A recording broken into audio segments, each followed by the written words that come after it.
What it do, YouTube? It's your girl, Bookish Nerdy Girl, coming at you with another video. It is, of course, another anime reaction video. I'm going to be reacting to Fate Lore, The Tale of Musashi. This is from Otaku Daikon, so go check their channel out. I have reacted to Otaku Daikon a few times, or at least once at the very least.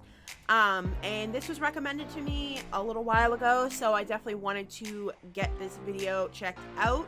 But anyways, I'm Bookish Nerdy Girl. Welcome to my channel. If you're new, I do all different types of stuff. I do anime, I do gaming, I do cartoons, I do horror stuff, and of course, I do comedy. So if you have anything, any type of requests that fall into those categories, I will most definitely do them. If you have a recommendation that does not fall into those categories, I will at the very least look into doing it. So yeah, let me pull up the video so we can get started, and let's get it. Let's see where this is gonna go. Otaku Daikon. Miyamoto Musashi is a swordsman from the early Edo period of Japan, legendarily known as the strongest swordsman in Japanese history. Sweet. He's born in the year 1584, during a time when Japan is divided by civil war between feuding warlords. He lives in Miyamoto Village under his full name, Shinmen Musashi no Kami Fujiwara no Harunobu, but is referred to as a child as Benosuke. His father, Shinmen Munisai, I find it interesting is a that talented it looks like a swordsman girl who teaches him the ways of the sword. Munisai is a strict instructor, offering no mercy for his son. For the first 9 or 10 years of his life, Musashi learns his father's techniques under this harsh environment. However, you put a hurting on Munisai is killed during a duel, leaving Musashi no choice but to travel on his own, renaming himself Miyamoto in honor of his hometown. Oh, okay. As early as the age of 13, Musashi begins a series of famous sword duels he later becomes famous for. I find it interesting that they His switched the first gender, duel, or is it supposed to be a duel trap to the death, character? is against a swordsman Kinda curious named now. Arima Kibe. Arima had just murdered a young child from the village. Why? And continues this streak by challenging Musashi as they pass each other on a mountain road. With only a wooden bokuto, Musashi strikes him down, killing him on the spot. By the age of 16, Musashi declares his goal of perfecting his kenjutsu techniques as the greatest swordsman in Japan. Musashi don't play. One of his earliest feats is his participation in the Battle of Sekigahara, a critical conflict between the Toyotomi and Tokugawa clans, vying to unify Japan. He fought skillfully under Toyotomi Hideyoshi, even though the Tokugawa shogunate ultimately wins, ushering in the Edo period. Okay. I was wondering. During this I'm new like, era, wait a minute. Musashi continues to wander Japan, dueling 3 key members of the Yoshioka clan. In the first 2 bouts, Musashi overcomes his opponents by taking advantage of their emotions, intentionally frustrating them by arriving late. So he makes them like hotheads. With a single bokuto, Musashi emerges victorious, causing his opponents to retire in dishonor. Angered by their defeat, the Yoshioka clan intends to trick and assassinate Musashi under the pretense of a 3rd honorable duel. That's annoying. Musashi catches on to this, finding it suspicious that the duel is set to occur at night. Makes sense. Instead of falling for their trap, Musashi watches from the bushes as his opponent emerges clad fully in armor, accompanied by guards bearing firearms. Bastards. Taking his chance, Musashi rushes into the fray, taking them by surprise and beheading his challenger. Nice. He fights his way out of the estate, for the first time realizing the usefulness of wielding 2 swords in battle, a standard katana and a shorter wakizashi companion blade. He later teaches this style, known as Niten Ichiryu. Musashi's Musha Shugyo, or warrior's journey, continues as he spends a few months training alongside spear-wielding monks at Hozoin Temple. He defeats Shishido Baiken, a Kusarigama sickle and chain warrior, and confidently bests the swordsman Muso Gonosuke on 2 separate occasions. His most famous opponent, however, is the swordsman Sasaki Kojiro. Kojiro is a master of the Nodachi, a long, 2-handed sword and is known for developing a deadly technique capable of slaying swallows in flight. The two arrange for a duel at Ganryu Island, and once again, as a means of disturbing his opponent's inner state, Musashi intentionally arrives hours late. In reaction, Kojiro is greatly angered, drawing his sword and discarding its sheath, to which Musashi responds, Of course. "If you have no more use for your sheath, you are already dead." Damn, okay. Their bout is tense but brief. Kojiro rushes in for the first attack, but Musashi avoids it, and counters by fatally breaking his opponent's ribs and piercing his lungs. Ow. Upon seeing the woeful faces of officials, realizing he has killed one of the world's greatest swordsmen, Musashi vows never to participate in another fatal duel. Okay. Regardless, Musashi continues to challenge opponents in non-lethal duels, earning his okay. reputation as Japan's finest, until Cool. during the Shimabara Rebellion, when he is injured by a falling rock. Retiring That's as a warrior, annoying. Musashi secludes himself in a cave near Kumamoto, where he documents his mental state through swordsmanship into what Yeah. he titles the Book of Five Rings. It contains Row, 5 book. volumes: Earth, Water, Fire, Wind, and Void, each Damn, detailing Void. a different aspect of the Niten Ichiryu style. The final volume, the Book of Void, however, Okay. contains his most profound philosophy. The concept of nothingness, or muko, is the highest mental state a swordsman can attain. Damn. And reaching this state is the key to mastering the sword. Musashi finishes his book before dying in the year 1645. Oh, damn. While it is this Musashi who inspires works of fiction throughout history, the universe has many alternatives, differing timelines in which fate can take a new direction. Okay. In one such timeline, Miyamoto Musashi is not born as a man, Oh. but rather a woman. Which is the one we Feeling see. disgraced, unwilling to pass his techniques onto a female, her father, Shinmen Munisai, abandons her. Okay. Wow. Stubbornly, however, Musashi builds a hut directly in front of her father's house, and while she doesn't inherit her father's style as a starting point, No. she nonetheless becomes a talented swordsman, using the same katana and wakizashi style as her more historically renowned male counterpart. Cool, I'm glad about that. Despite being a woman in an age dominated by male warriors, Musashi has one particularly special advantage: her mystic Empyrean Eye, or Heavenly Eye. Cool. It allows her to see, among various possibilities, the one instance she desires, and make that outcome inevitable. Cool. In combat, she can envision landing a fatal strike And she does. eliminate all other possibilities to ensure her blade Cool. makes its mark.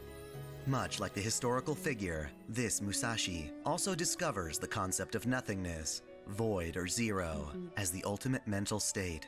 Yeah. She envisions this as a means of defeating her father, who claims to have reached a state of oneness with the sword.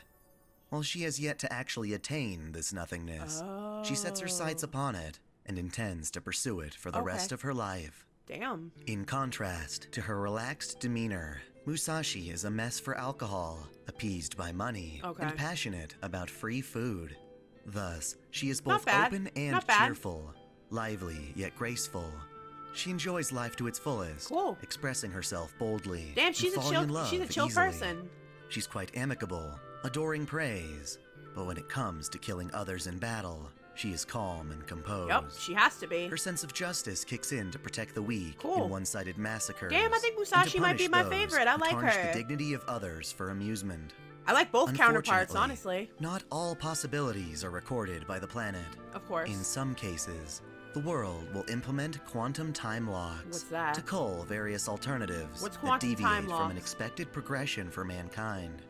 This Musashi's timeline Okay. becomes one of these eliminated possibilities, Aw. ceasing to exist. That's annoying. However, because of her Empyrean Eye, seeking out a means of pursuing swordsmanship, Okay. Musashi does not perish with her own timeline. No, she can't. Instead, gaining an ability to traverse between alternate timelines as a vagabond student of the world. Cool, I like that. While she yearns to return to her original world, She can't. she acknowledges that it no longer exists. Exactly. And is Unfortunately. driven to visit other worlds to find strong opponents. Why not?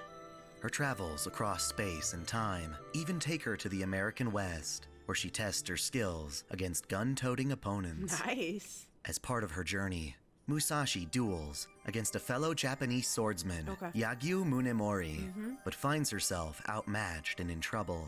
To escape, she enters a portal to her next destination, but is struck in the head midway, being sent off to another world with a case of amnesia. No! Fortunately, she wakes up to find herself under the care of Ritsuka Fujimaru along the beaches of Onigashima Island. Holy crap. Her mysterious identity is cleared up early as she battles a pair of Oni kind, demons characterized by scorching heat. Damn. Musashi defeats them, only to discover that one of the Oni recognizes her sword techniques as that of the famed Miyamoto Musashi. Because it's her. With this revealed, Musashi is excited to learn from Ritsuka that in proper history, Musashi is a man who goes on to be extremely famous.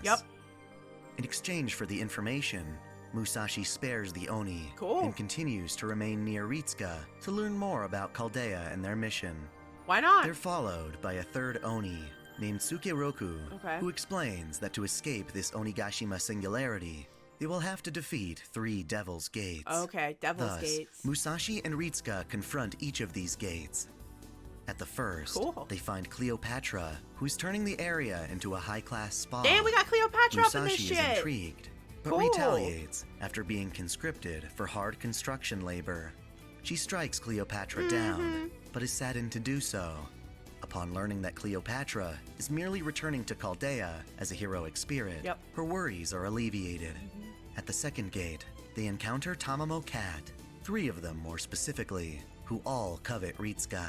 The cats are defeated, and Musashi is surprised to hear that Ritsuka has so many acquaintances. They take a brief respite, during which Musashi demonstrates the Japanese tradition of cooking osechi, as it is fittingly New Year's Day. They proceed to the third and final gate, only to discover mysterious heroine X as their opponent. While X is certainly a worthy opponent, she is no match for Musashi's mystic eyes. Obviously. On their short trek to the mountain's peak, Musashi learns of Chaldea's triumph over the Human Order Incineration Protocol. She thanks Ritsuka for winning those chaotic battles, as it has allowed her to continue traveling as a swordsman. At the top, a ray shift opens, and as Musashi is about to enter it, the Oni, Tsukeroku, ominously declares she will die, before turning into a hostile shadow servant. When Musashi strikes the Oni down, she discovers that he is actually the swordsman, Arima Kihei, the very first person she had dueled, his grudges turning him into an Oni to pursue her. Either way, Musashi parts with Ritsuka, bidding them a happy new year. Holy shit! However, as fate would have it, the two meet again in Shimosa Province, the stage of rivers of blood and mountains of corpses. Again? Musashi, having journeyed to this timeline, is enjoying an onigiri when Ritsuka comes falling from the sky. She catches them and restores them back to health. And once again, she and the Chaldean master find themselves fighting in a mysterious land. Initially to protect 2 orphan children, Onui and Tasuke. They find themselves in the company of Sengo Muramasa, the famed Japanese blacksmith, who gifts Musashi the Myojingiri Muramasa, a cursed sword, harmful to its wielder. Oh, I remember hearing While about Musashi this when I normally did the only reaction keeps 4 to, katana on her what's at any his given face? time, she makes an exception to wield this sword against their new foes, the 7 Muramasa. heroic spirit blade masters. In battle, Musashi fights with her 2-sword style, Niten Ichi Ryu, and her noble phantasm is the 6 realms 5 planes, the divine figure of Kurikara, a technique in which she takes a firm stance before unleashing 3 distinct attacks, the lesser celestial thrust, greater celestial phenomenon, and a final blow, so powerful she is accompanied by a Neo, Tenmen Dai Jizai Tenjin, a god embodying her ultimate mastery of the mental state of nothingness. Holy shit! When the assassin servant, Kato Danzo, self-destructs, Musashi's eye is injured, and to cover it, she wears an eye patch made from a tsuba, or sword guard. Finally mastering the 5th book of Void through fighting deadly heroic spirits, Musashi confronts none other than the heroic spirit, Sasaki Kojiro. Unlike the battle in Legend, Musashi finds her strength of Void being equally matched by Kojiro's skill, which in opposition to Zero, embodies the concept of infinity. Oh. In this state, the two are equally met in power and are to Cool. be stuck between time, space, good and evil, in an eternal struggle to kill one another. However, this miraculous sword fight comes to an end thanks to Ritsuka's influence, Of course. allowing Musashi to finally defeat Kojiro, the Sword of Zero, destroying the Sword of Infinity. In the end, Musashi finds herself amidst a sea of flames in Amakusa's Onri Edo Castle as it burns to the ground.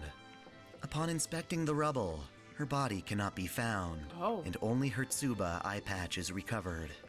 Regardless, Oh. it appears that at the end of Musashi's journey, she has finally mastered her sword style and becomes a heroic spirit who can be summoned by Chaldea. Cool. She emerges outside Chaldea's Antarctic headquarters, freezing from the cold. Of course. From then on, she happily serves as a powerful ally and heroic spirit of Ritsuka Fujimaru, the woman whose femininity tore her from the path of legend she would otherwise embrace, forms her own legend worthy of saving humanity. Cool.